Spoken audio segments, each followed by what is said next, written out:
Good evening and welcome back to Astro Colony, where that's cool. And you may notice that we are not using any oxygen up.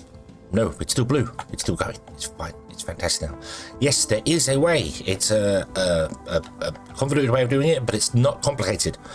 There is a way of turning off the oxygen generation. It does turn it off for you and your colonists.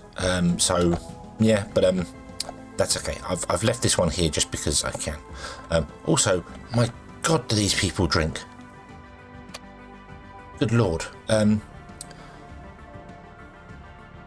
Yeah, I had 70 of them I put in there, and that was only about 20 minutes ago, I think. Yeah, so okay, we need to get food and things sorted for those. So anyway, the way to do it, the way to turn off oxygen, if you want to do that, and also to turn off the tutorial bot because he is now gone as well. No more tutorial bot. You basically save your single player game as you would do normally. Go to the main menu, load a multiplayer game or start a multiplayer game, loading your single player save into that. Because you can do that, you can turn on and off multiplayer if you want to. And then when you first start that multiplayer game, it gives you the options to turn on or off oxygen and the tutorial bot. So turn it off, load into the multiplayer, save it, go back to the main menu to load a single player game, and when you load a single player game, there's a multiplayer up here. And you can just load your save, boom, and it will load into the game with the multiplayer settings built into it. So there we go. We have turned off oxygen. Thank you very much. Mark Asian. Hopefully I'm pronounced that correctly. You did tell me how to pronounce it, and I'm hoping I remember that rightly. Thank you so very, very, very much for telling me about that. That's fantastic. Thank you. You're a lifesaver. The oxygen wasn't a problem. It was just an annoyance, if I'm honest with you. It's one of those ones where I was out here doing something or other, and then suddenly I'd be like, oh no, I'm dying, quick, fly back in to get some oxygen to come back out again. It's just like, yeah. Yes, we could use it to cheat. Yes, I could already travel down there anyway with the oxygen enabled. I believe you can get, with your boost, you can get probably about 4 light years away when you have some ice on you, fill up, and then come back in. So it's not difficult. So yeah. The other thing that has come along.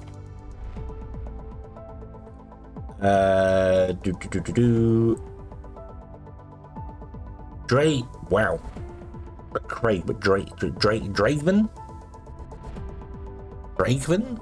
Draven 8660 in the comments to the last episode and the one before that. I was saying about how to get quartz and dirt and things, and apparently you can't. You cannot automate getting dirt and quartz and stuff. It's not doable, which is very disappointing. Very disappointing. I would have thought you'd been able to make dirt from a composter or something. You can get farms and things set up, and I don't know if you can grow trees and stuff, but you should be able to get dirt from that by composting stuff. And quartz is rock, and most asteroids are giant balls of ice anyway, so but they should contain some rock in them, so I would have thought you'd get some quartz from that. Because otherwise it's like, well, where do I get quartz from? I've got to find a quartz planet and go to a quartz planet, which is, yeah. But yeah, okay, fair enough. Okay, that's whatever. That's whatever. It's just the way it is. It just means that we basically need to move off hydrocarbons because they are terrible nutritional value, and terrible to make the cost quartz and stuff. So we need to get off that and go to farming to get our sciencey going. So yeah, so we need to absolutely do that there. So that'd be awesome. However, there have been some updates. And I do not know if the updates work on a previous save or what. So let's find out. Let's go over here. Oop, yes, looky. Nah, the major docking port now has the ability to send astrals, send power, send gas and liquids and things. You can do that all with I think you might need the advanced docking port for something. I'm not sure, but yeah. So previously, when you connected to a planet, there was no way to get power transferred to it. Now apparently you can. So this is awesome. I don't know how much power it transfers through. Does it tell me? Device. No. Advanced docking has function of auto. Okay, so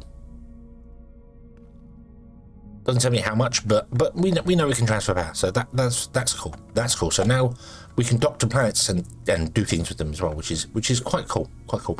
Mining's still very slow, but that's okay. That's just a thing. So that's a nice update to have. That's not there. Also, apparently, pathfinding things have been fixed to make stuff a little bit better and movement smoother and things. So lots of updates. Lots of updates coming along. The game is still actively being developed on. Fantastic. It's wonderful. So. Yay. Also, it was Draven again in the previous episode. You came up with an idea for the logic for these things here, which makes more sense than the way I was doing things. So the way I'm doing things here is basically we read this here. If it's got so much of something inside it, we turn off the grabber. The drawback to that system is that it means that whilst we're waiting for them to be made, this starts filling with stuff, which is not ideal. It's not ideal. However, it's fine. It's fine because we can change up some things here to make it work. The suggestion was that we actually, instead of reading the contents and turning this off, we read the contents and turn the machine off. And then we read the machine, and if the machine has so many iron plates in it, for instance, we then turn this off. So it only gets a small amount in there. It's not so bad because we're not doing things, but if you imagine we have loads of automation going with loads of stuff, we're going to end up with loads of plates and things just stashed in the machines, not doing a great deal.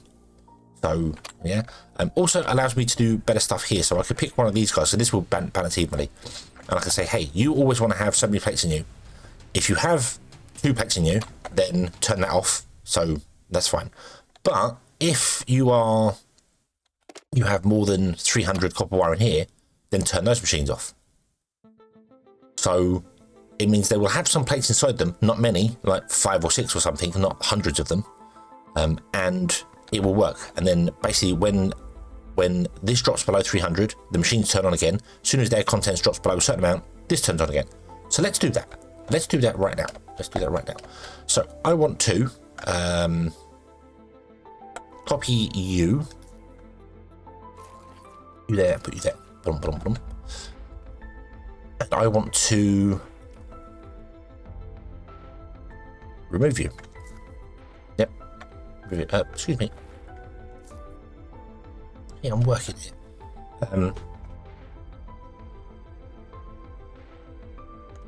So we want to have this connected to this one here. Oh, bear with me just one moment. Okay, one unexpected doorbell ring later. So, yes, where are we? We want to read, this wants to read 300. If it's got more than 300, we turn the machine off, and you will connect to that machine there. And you will go more than 300. You will connect to that machine there. Okay, so that should turn them off if there's more than 300 in there. There is not more than 300 in there. Why are they turned off then? Oh, because less than 300. Okay. If this condition is true, so if it's less than 300, then if it's false, switch the machine on, which is what it is. No, if it's true because it's less than 300, so on. So true is on. The thing that I get confused at is these ones here. You have to turn these on to stop the flow, or you turn these off to stop the flow. So that's what I'm saying. Yeah, so you go, boom, ba-dum, ba-dum. And then we want to have another reader. I'm just going to do it on one side of the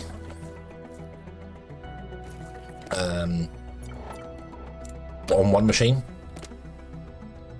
You can read that one. You are going to be plates, and if you have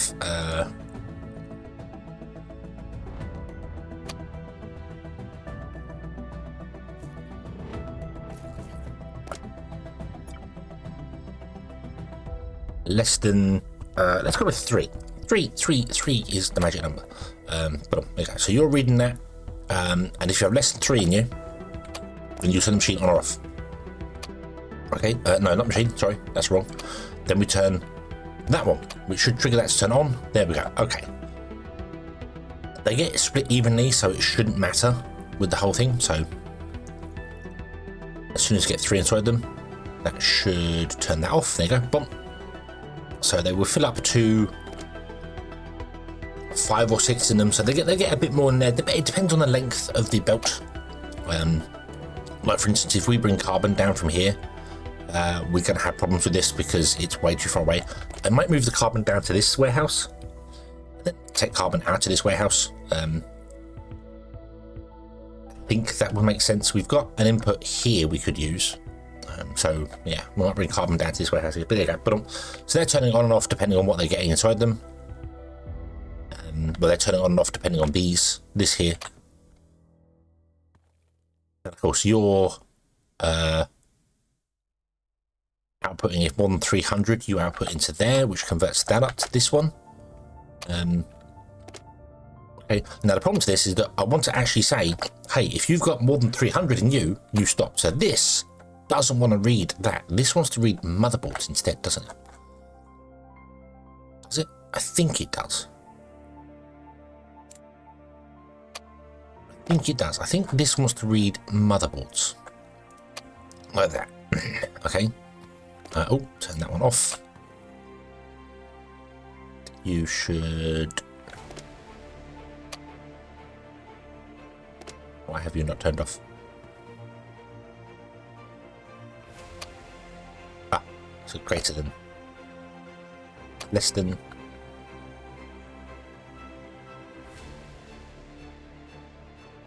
Yeah, that's right. Okay, that makes sense. Sorry, I was this greater than or less than, it depends on which way round you're doing it. Like this only opens if this has more than so much in it. But if this has more than so much in it, we want to stop this one. So we want to do the inverse of it. So basically, the whole system is dependent on itself. So these will only get plates in them. This will only enable the plate one if they have less than 3 plates inside there. So they will fill to like 6 plates, 7 plates. There might be 1 out either way. It doesn't matter. They fill with a couple of plates and that's it. And then they will stop that. So we won't get so many plates coming off the belt. So it's not wasting the plates, but whilst they're sat in here, we can't use them for our own purpose. So there's no point in having the machine filled with 1,000 plates. You might as well just cap it there. That exports into here. If this gets above 300 copper wire, then we turn the machines off because we don't want any more copper wire, so we'll stop. So they'll just sit with the plates in them and the whole system will stop. Then the next step is basically, we want to convert the copper wire to electronic parts and convert electronic parts to motherboards. So because motherboards is the end product, we know we need electronic parts to make motherboards. So if there are less than 300 motherboards, we want to allow electronic parts to be made. You'll make all the electronic parts until we get to 300 motherboards. You will then take the electronic parts if there's more than 300 in here. So you won't take any if there's less than 300 in here. So that means you will run until this gets to at least 300 and 300 motherboards because you are reliant on this exporting and this exporting. So the whole system is probably overcomplicated, I know, but it's fine. It works. It's beautiful. You should now stop producing things. There's a couple in the buffer doing its thing there, but yeah, so that works. It's complicated. It's complicated logic, and you might be thinking, well, it's not. You don't need it. You don't need this sort of thing here. You could just go, hey, just take plates out and be done with it, and just convert the plates up, which is fine. But we need plates. We need copper plates in order to build the factory and machines and bits and pieces. We don't need a million, like we don't need 15,000 motherboards. It's just not needed at all. They are used to produce things, to make things like ourselves, but I don't think they're used anything. They might be used in some other sciences to do things, so we might have to export them to do things, but that's fine because this whole system is independent of the grid. It takes one resource in, produces everything it needs to make sure we have access to 300 wire, 300 electronic parts and 300 motherboards. Minimum. If any of those drop below that, it will top up 300. So same thing should happen over here. Okay, you are running like nuts, so we don't need to actually do it. So let's grab a block there. Let's grab a block there. Put in between you two like this. You don't want to be reading any of that. You want to be reading plates, which is this one here. And you want to be reading plates, and you want to go 3. If you have less than 3, then we turn this off. If you have less than 3, we turn it on, because it's a blocker. Because it's a puller or pusher. We want to turn it on when we're below 3 plates. So that means if I click on that, nothing will happen. Nothing will happen. I don't remember what's controlling that. I don't think anything's controlling that. I think we just manually turned that off, didn't we? There you go. So now when this drops below 3, you will turn on and top it up to 3. And as soon as you get more than 3 in there, you will turn off. So what we want to do now then is the same thing as we got over here. We want to actually read if there's more than 300 iron rods in here, we want to turn you off. Okay, so we want to have another reader here, which is iron rods. And we want to say, well, yeah, I mean, at the moment it's true, so boom, do that. Okay. So you'll turn that on and off depending on that. You are turning it on and off depending on whether you have 300 products. That's not what we want to do, because we want to have the end product one here, remember? So we want to have gears. So this wants to change to be gears, not iron rods. I believe if you have 2 or 3 things in here, it will... it's in any of them. So if you have less than 300 gears and less than 300 iron rods, it enables. I believe that's true. It might add them together. I'm not entirely sure on that. So okay, and this wants to be changed to be greater than. Is that right? Greater than? No. Less than. Oh, and we want to actually read gears like that. So if you are greater than 300 in there, that means the overall system wants to stop. So you stop. You will stop running. Now you've got 400 iron rods in there, so you're doing your thing, so that's absolutely fine. So if I yank the iron rods out of that and put them in here, that turns that machine off, which is awesome. And this runs the same principle.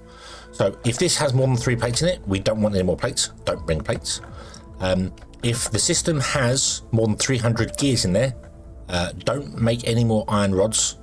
Don't make any more screws, because we don't need any screws. Obviously, we need the iron rods there. Now there is a fault in this system that I can see already, and that is if we use the electronic components, they will not get filled up, because the making of the components is reliant on the motherboards. So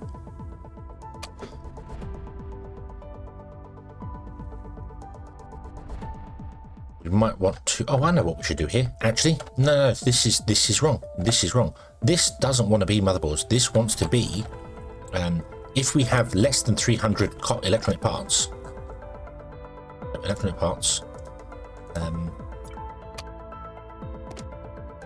If we have more than the 3 electronic parts, then we stop that. So, but that goes its thing, does its thing there. But so you're going to start filling with this, and you're going to start making them. That's fine. This one wants to be the other thing. This one wants to be the motherboards. Okay. So if we have, get rid of that one. Okay. So if we have more than 300 motherboards, we block this. So this will run all the way. This will top up to at least 300 electronic parts. These will top up to at least 300 copper wire, and this will top up to at least 300 motherboards, and then each one's independent. So if the motherboards start using them, that means this will drop in electronic parts, which triggers this one, and if this starts using things, that means it will drop in copper wire, which triggers these ones, so everything will work. And there'll be a bigger buffer in there because this takes a long time to process things, so it will make a lot more electronic parts. So that's the way I want to do it. That's the way to do it. You actually want to be... I want to be greater than, so if we have greater than 300, then stop. You want to be, if we have less than 300, and you want to be screws. So yeah, so this will start producing if we have less than 300 iron rods. This will start producing if we have less than 300 screws, and this will stop producing once we get above 300 things, because this is the end of the line. So everything else tops up, and then this one just stops at the end if we, because it's not taking its own thing out. So yeah, that way around, Sorry, I got my logic confused and backwards there. It's because I'm used to having or blocks and blocks and things, so I can say if this or that or the other that, and we still need to check the arithmetic thing for that. But I can't do that. Okay, so this is sorted. It's. I'm sorry, the logic is complicated. I know. This is all just basically. This is a very simple one. This is if you have less than 300 of the plate in stock, don't let it out. That's all this one does. So it will not let stuff out. So all this is dependent. These might turn on and stuff, but they'll be like, I've got no resources because we haven't got the plates. That's in case we build loads of stuff and build things up. Like it costs 4,000 steel plates to build one of these sections. So that'll be fine. Also, I don't think I've actually updated the blueprint. I don't have any blueprints. That might be an issue with the saving and loading of the multiplayer thing. That might be an issue with the saving and loading multiplayer things. That's okay because I have blueprint library. I have some old blueprints here. Plus, I don't really have any blueprints that I can't just copy already. So be aware of that. If you save and load into the multiplayer version of it to turn the auction and stuff off, it might reset your blueprints. Just reload your old game. Go to your blueprints menu, click blueprints library, and in your old game you can select them and you can create a new thing and you can create a collection. And these collections are save independent, so it doesn't matter what save game you're on, you can load collections and you can import stuff. So okay, but that's fine. I'll just grab a section of this and copy it to the blueprints and paste it out, so that won't be a problem. Okay, so with that being said, we want to move carbon.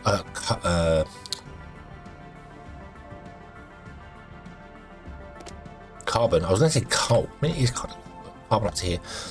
This needs to be changed. This is never going to start running again. I upped this to 64 so we can get more, but we're not using auction anymore because I've disabled auction. This doesn't use any. And if I go into here, go to our scientists, they don't ever run out of auction. So I'm leaving the auction dome in here, however, because I just want to.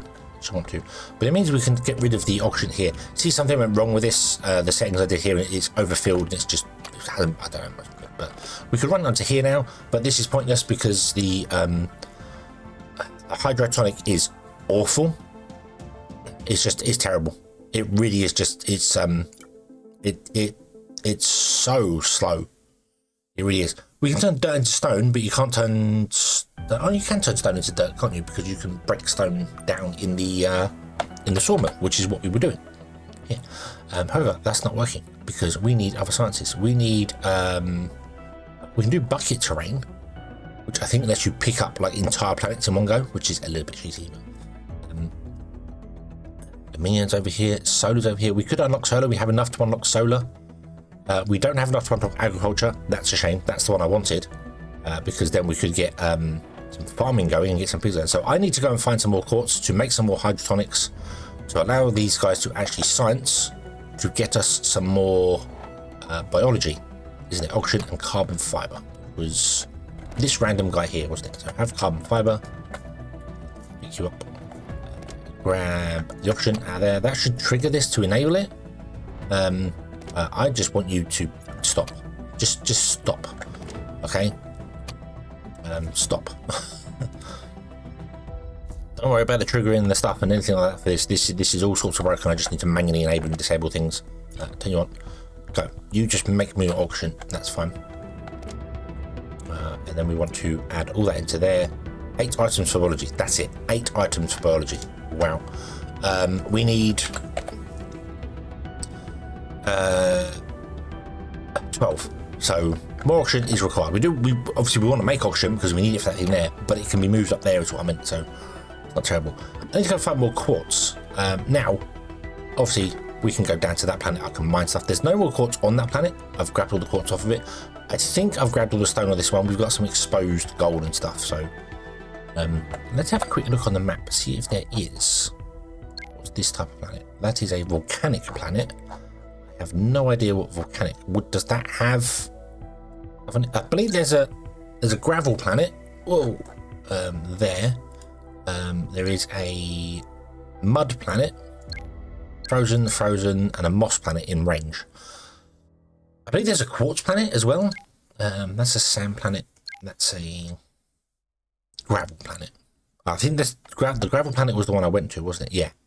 So it had some quartz, but not many. So we could go to another gravel planet, I suppose, and do that. But we're going to have to start traveling to try and find quartz and stuff. So, yeah. See, there's a sun, and there's a star. A star and a star, not a sun and a sun. A star and a star. And there's this weird, like, whoosh, as if it's a ring to a planet. I don't quite... Yeah. We could go out to the volcanic planet, I suppose, and have a look, see what's down there. I don't know what that's going to be like. It's got a little bit of gold, a little bit of carbon. Let's go down to that one, shall we? Let's travel down there and just have a look. See, it's 3 kilometers away. I could probably make it anyway, even without the icing thing, the boost. So let's go and have a look. See at a volcanic planet.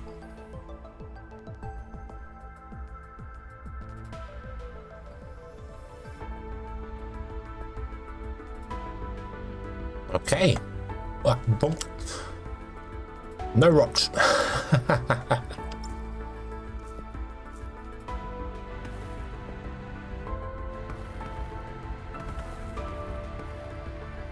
Lots of quartz.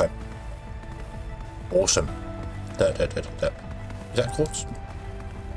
Awesome. Okay, so volcanic planets are worth it. Absolutely worth it. Okay. Because we're going to need some quartz to get some hydrogens to get them to start to do the science, so we can get the organics, the agriculture.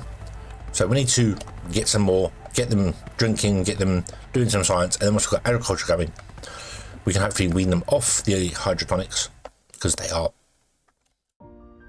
bad. They are bad. Okay, so I think I'm going to harvest this planet completely dry. I'm going to take every last ounce of everything from it, and then we'll go back. And I will get the science done. Wow, you can see our space from here. Wow, 3 light years away. And I can still... 3.74 light years away. And I can still actually... Look at that. Fantastic. It's so big in the sky. I guess light travels like really slowly in this world. We can use our jetpack to travel faster than the speed of light.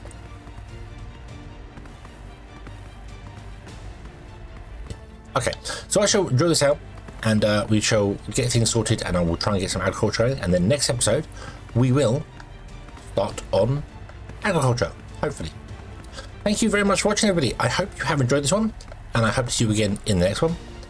And until then, as always, have fun.